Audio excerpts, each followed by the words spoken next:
I didn't say no when he asked for my art studio. I didn't hesitate, didn't argue, didn't even question him, because the moment he said, "Just sign it over, it's better for everyone," I saw something in his eyes. Not concern, not family, control. And the worst part? My mother didn't stop him. She didn't look shocked. She didn't defend me. She just smiled. Like this had already been decided. Like my answer didn't matter. And in that moment, I understood something clearly. This wasn't a request. It was a setup. They thought they were taking something from me. Something valuable. Something personal. But what they didn't realize was I had already seen everything. He thought I didn't notice the cameras. Didn't notice the late-night conversations. Didn't notice the way he spoke when he thought no one was watching. But I did. And I didn't stop him. Because sometimes, the strongest move isn't saying no, it's saying yes. And letting the truth destroy everything later. So I smiled, looked him in the eye, and said, "Okay." And that's when they thought they had won. My name is Alyssa Monroe. I'm 31 years old, and this happened in San Diego, California. Before we continue, if you enjoy slow burn revenge stories where silence wins, make sure you subscribe. And tell me in the comments where you're watching from and what time it is. I read every single comment. Now let me take you back. Because this didn't start at that party. It started the moment he entered our lives. The art studio wasn't just a property. It wasn't just a business. It was the last thing my father gave me before he passed away. A small space. Quiet. Filled with unfinished canvases, old brushes, and years of memories. He used to tell me, "Whatever happens, this place is yours. No one touches it." And I believed that. Not because of the legal papers, but because of what it meant. It was mine. Not negotiable, not shareable. Mine. And for years, no one questioned that. Until he came. His name was Victor Hale. Calm, polished, careful with his words. The kind of man who doesn't raise his voice, but still manages to control the room. At first, he seemed supportive, interested in my work, curious about the studio, asking questions. Not intrusive, just observing. And I didn't think much of it, because people like him never rush control. They let trust do the work first. It started small. Comments, suggestions. "Have you thought about expanding? You're underusing the space. This could be worth a lot more." Nothing direct, nothing aggressive, but consistent. And over time, those comments started feeling less like advice and more like positioning. Like he wasn't asking, he was evaluating. What bothered me more than his behavior was hers. She didn't stop him, didn't question him, didn't redirect the conversation. She just allowed it. Sometimes even agreed. Subtly, quietly. And her silence told me something I didn't want to admit yet. She was already on his side. Because she knew what that place meant to me, and she still didn't say anything. The first time he mentioned ownership, it sounded casual. "We should think long-term," he said. "Assets should be structured properly." Structured.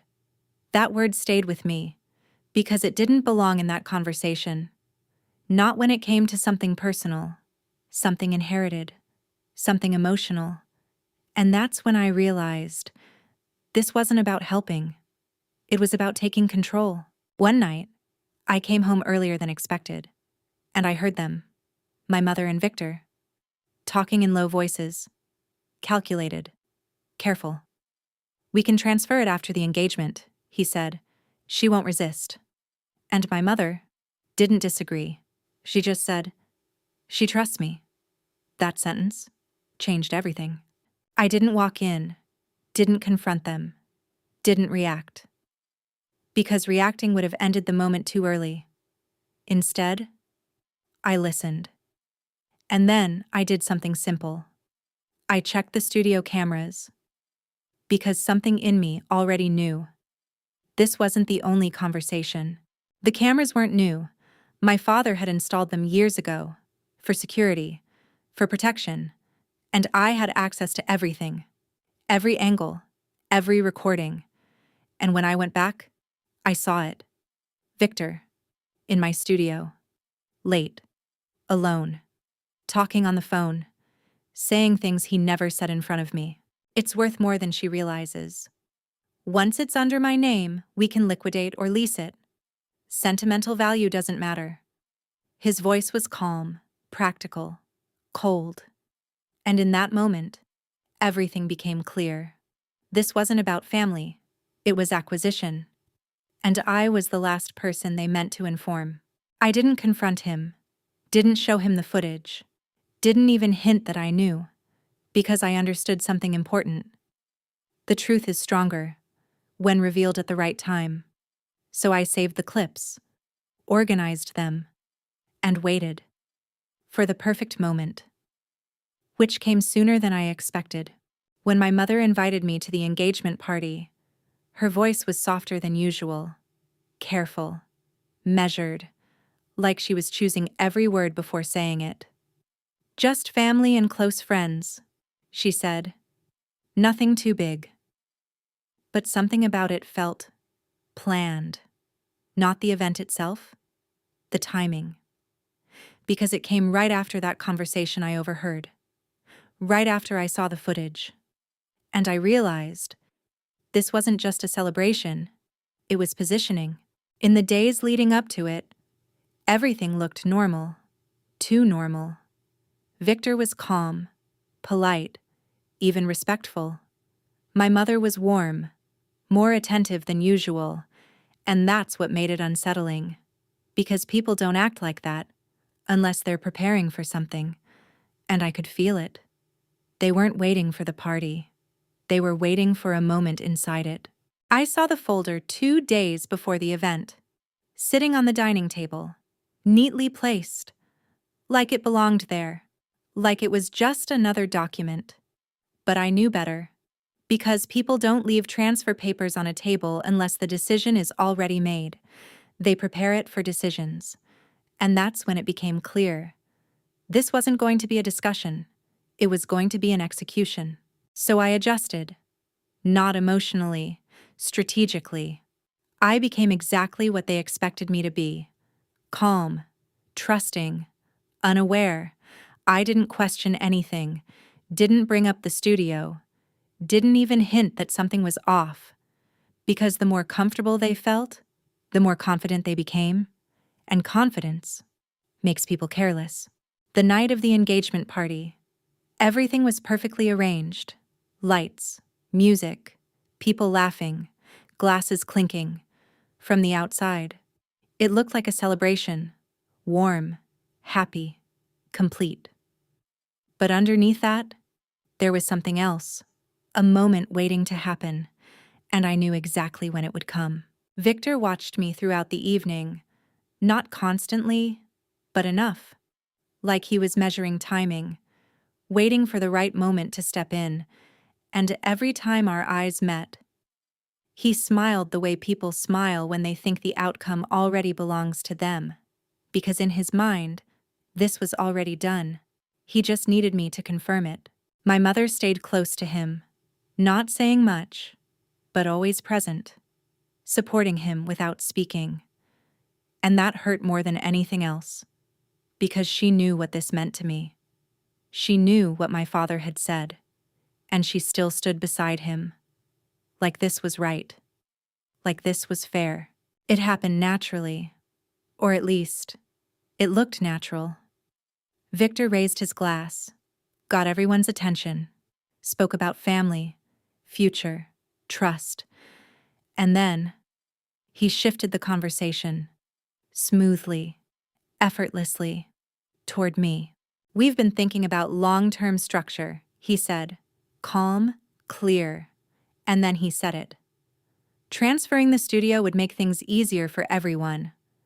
Just like that. No hesitation, No emotion, like it was obvious, like it was already agreed.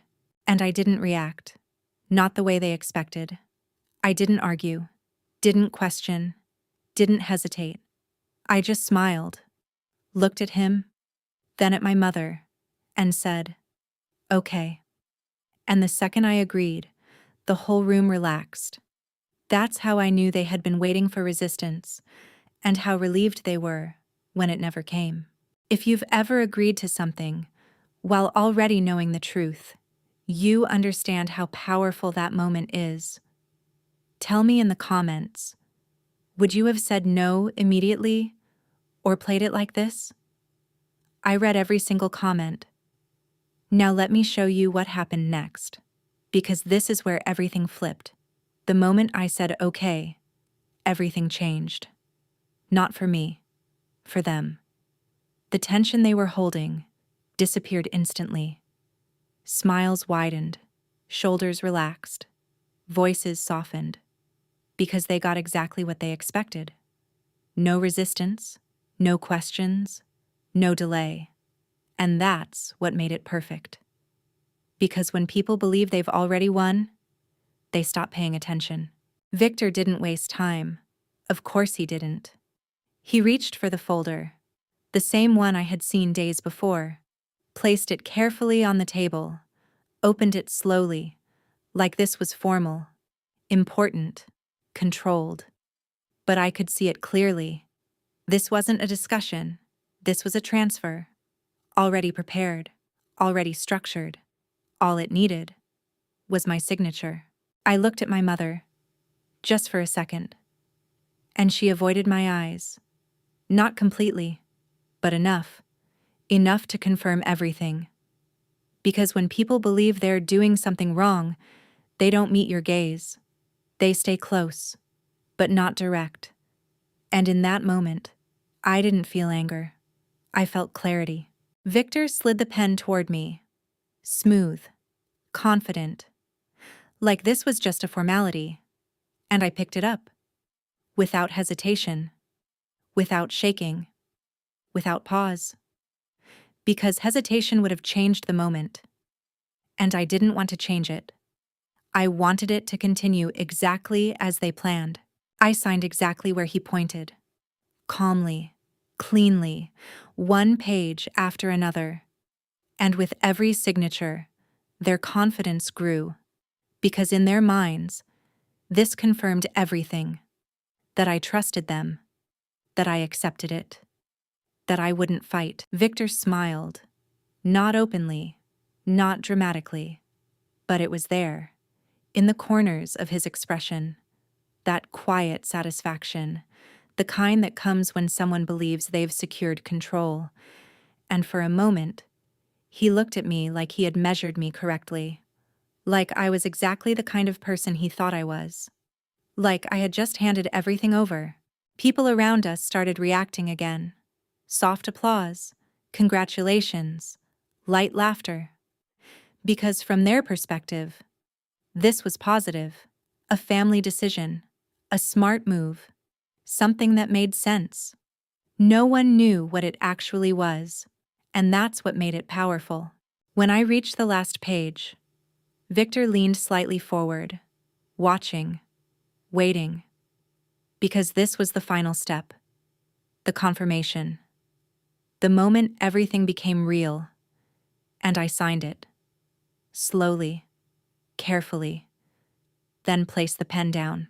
"That's it," he said, calm, satisfied, complete. And in that moment, they believed everything had shifted, that the studio was his, that control had transferred, that the story had ended. For them, it was finished. For me, it was finally timed right. I looked at the papers, then at him, then at my mother, and I said, "Before anyone celebrates," I paused. "Just long enough. Play this first."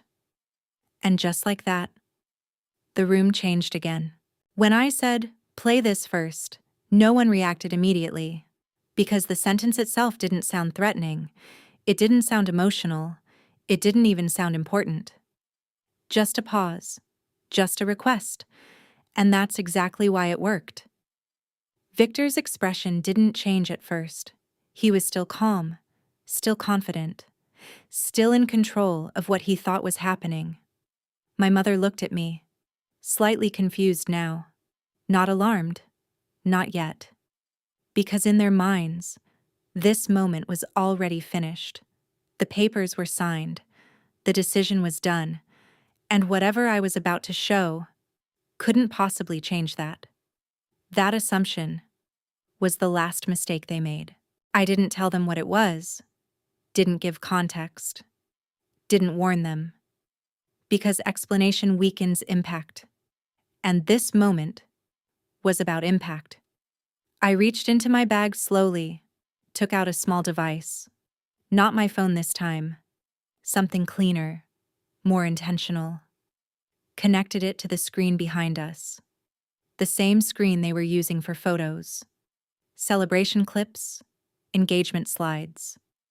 And as I set it up, people in the room started paying attention, because now it didn't feel casual anymore. It felt deliberate. And that shift made the silence heavier. The screen flickered, black for a second, then light. A still frame appeared, grainy, static, recognizable. My studio, the exact space they thought they had taken from me. The room where my father used to sit, where every painting began, where every memory lived. And now, everyone in that party was looking at it, not understanding yet, just watching, waiting, trying to figure out why this moment was suddenly happening here. At first, no one reacted, because they didn't recognize the importance yet. It just looked like footage, empty space, a quiet room, but then, movement, Victor, walking into frame, casual, relaxed, unaware. And that's when everything shifted, because now, this wasn't just footage, this was him. In a place he never mentioned being alone, at a time he never explained. And my mother noticed it first. You could see it in her face. That small change. That first realization. Then the audio started. Clear. Undeniable. Victor's voice. Calm. Controlled. The same tone he used at the table, but now, it sounded different. Yeah, it's worth more than she thinks. The room didn't move, didn't breathe, because everyone understood that sentence. Not emotionally, logically. This wasn't concern, it was pricing. The footage continued. No cuts, no edits, just reality. Once it's transferred, we can restructure everything. Sell it, lease it, doesn't matter. That was the line that changed the room. Because money sounds different when it's aimed at memory. Every word landed heavier than the last, because there was no performance in his voice, no mask, no softness, just truth. The kind people only speak when they think no one is listening. And then, my mother's voice. Soft, careful, the same tone she used with me growing up. She trusts me. She won't question it. That line did something different, because this wasn't about money anymore. It wasn't about the studio. It was about betrayal. Personal, direct, unavoidable. And for the first time that night, she didn't look at anyone else. She looked at the screen, like she couldn't escape her own words. No one spoke. No one moved. Because this wasn't something you react to immediately. This was something you absorb, process, understand slowly. The same people who had smiled earlier, who had clapped, who had supported the decision, were now sitting still, watching, realizing. Because the truth wasn't being explained, it was being shown. And that's what made it impossible to deny. Victor didn't interrupt, didn't stop the video, didn't try to explain, because he couldn't.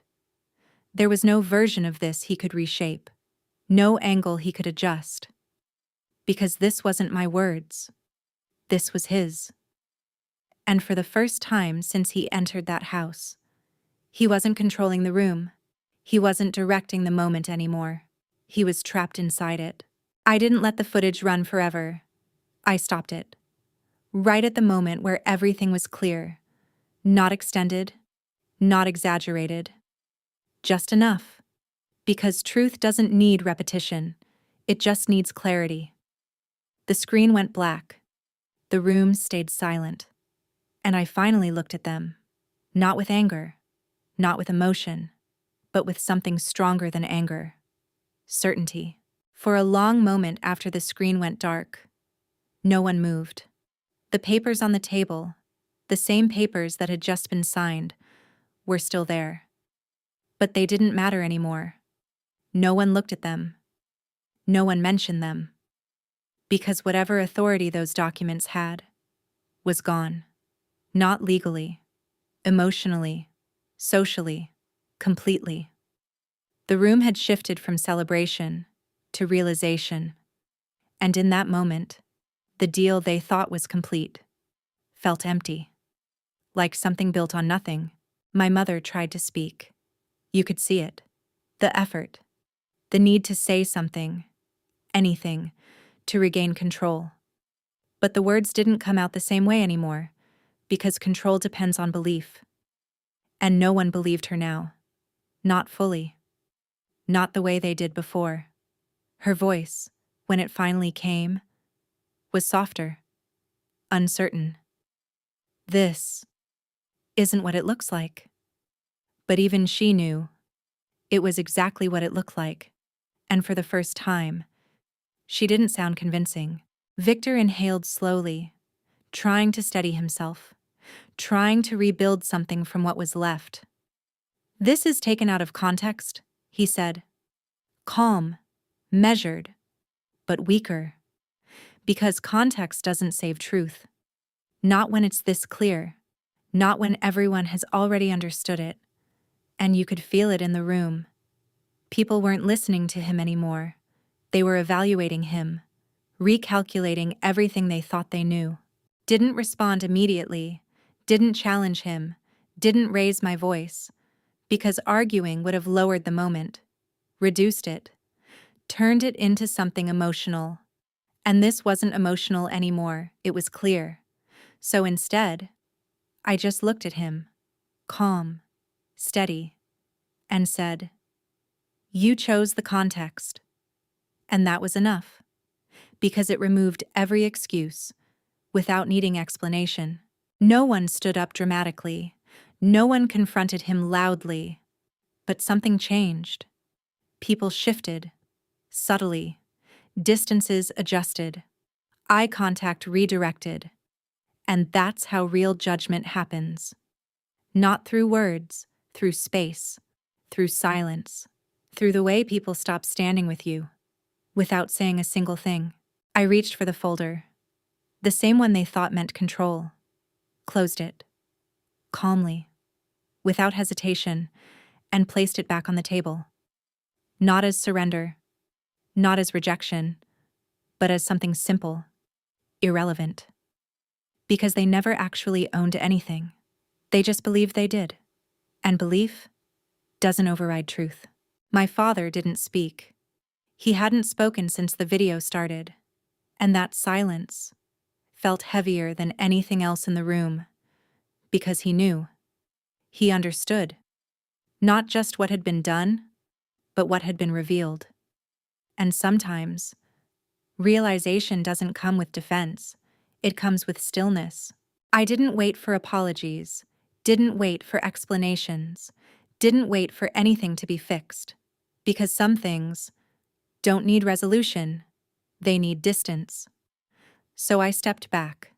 Not dramatically, not emotionally, just decisively. And in that moment, I wasn't leaving something behind. I was closing it. That's the part people misunderstand. Revenge isn't always taking something away. Sometimes, it's letting people fully reveal themselves, and then stepping out of it. No argument, no fight, no need to win, because the truth already did that for you. And what's left behind is something they can't control anymore. their own actions. Looking back now, they didn't lose the studio that night. They lost access. Because once someone shows you how easily they can turn love into leverage, you stop negotiating with them. I didn't expose them to win. I exposed them so I would never have to question them again. And in the end, they didn't lose a building. They lost the part of me that would have said yes without knowing better. If this story hit you, share it with someone who needs to hear it. And tell me in the comments, would you have exposed them or walked away without saying a word? If you want more slow burn revenge stories where silence wins at the right moment, subscribe. I'll see you in the next one.